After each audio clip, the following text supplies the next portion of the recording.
চোখ রাখবো অন্যান্য খবরের দিকে। আরজি করের ঘটনার প্রতিবাদে রাত দখল কর্মসূচি আর রাত দখলের আন্দোলনকারীদের বিরুদ্ধে পুলিশকে খুনের অভিযোগে মামলা। অভিযোগ কতটা যুক্তিযুক্ত ৩ সপ্তাহ পরে খতিয়ে দেখবে কোর্ট। এফআইআর খারিজ করা হয়েছে। অভিযুক্ত পুলিশ অফিসারের বিরুদ্ধে বিভাগীয় পদক্ষেপের দাবি। ২৭শে ফেব্রুয়ারি পরবর্তী শুনানি বিবেচনা করবে আদালত। সব পক্ষকে হলফনামা জমা দেওয়ার নির্দেশ। এফআইআর খারিজ করা হয়েছে আপাতত, যেমনটা জানা যাচ্ছে। অভিযুক্ত পুলিশ অফিসারের বিরুদ্ধে এই অভিযোগ উঠছে। রাত দখল আন্দোলনকারীদের বিরুদ্ধে পুলিশকে খুনের অভিযোগে মামলা। অভিযোগ কতটা যুক্তিযুক্ত ৩ সপ্তাহ পরে খতিয়ে দেখবে কোর্ট। এফআইআর খারিজ করা হয়েছে। অভিযুক্ত পুলিশ অফিসারের বিরুদ্ধে বিভাগীয় পদক্ষেপের দাবি। ২৭শে ফেব্রুয়ারি পরবর্তী শুনানিতে বিবেচনা করবে আদালত। সব পক্ষকে হলফনামা জমা দেওয়ার নির্দেশ।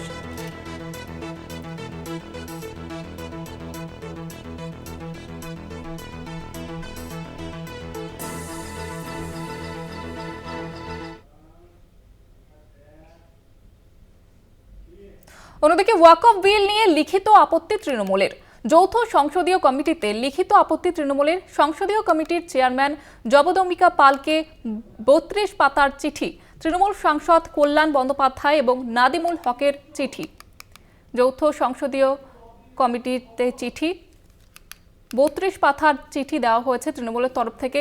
তৃণমূল সাংসদ কল্যাণ বন্দ্যোপাধ্যায় এবং নাদিমুল হকের চিঠি। বিষয়ে বিস্তারিতভাবে কথা বলবো। টেলিফোন লাইনে রয়েছে প্রতিনিধি জয়ন্ত চৌধুরী। জয়ন্তদা, ঠিক কোন কোন বিষয়গুলি উল্লেখ করা হয়েছে এই চিঠিতে?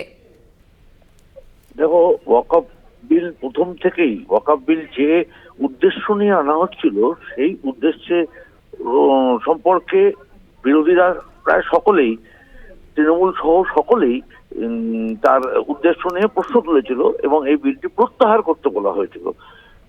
সংখ্যার জোরে তারা সংসদে সেই বিল প্রত্যাহার করেন, ঠিক কথা। তখন বলেছিল কিছুটা পিছু ওঠে যে আমরা একটা যৌথ সংসদীয় কমিটি করে এইটা আবার পুরো বিলটি নিয়ে আরো বিস্তারিত আলোচনা হোক। তো বিরোধীরা এই দাবি তুলেছিল, যৌথ সংসদীয় কমিটিতে বিরোধীরাও যায়, কিন্তু ঘটনাচক্রে দেখা যাচ্ছে যে যৌথ সংসদীয় কমিটিতে বিরোধীদের সংখ্যার থেকেও তো শাসক দলের প্রতিনিধি বেশি।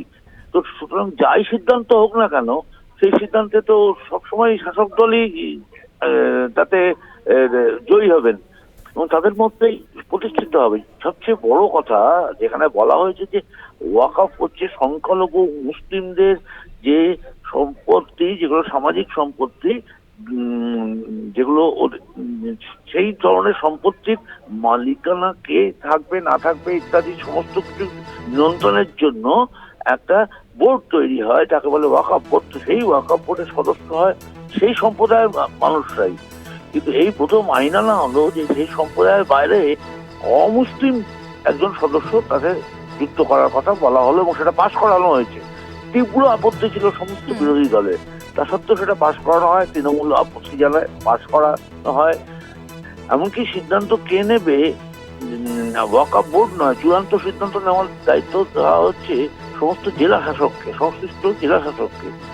এইগুলোর বিরুদ্ধে সরব হয়েছিল তৃণমূল।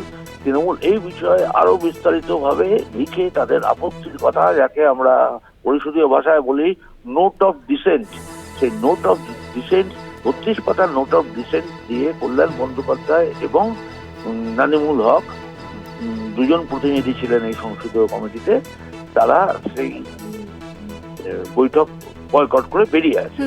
কারণ তারা এই আপত্তি তারা রেজিস্টার করিয়েছেন বা নথিভুক্ত করিয়েছেন ওই ৩২ পাতার চিঠিতে।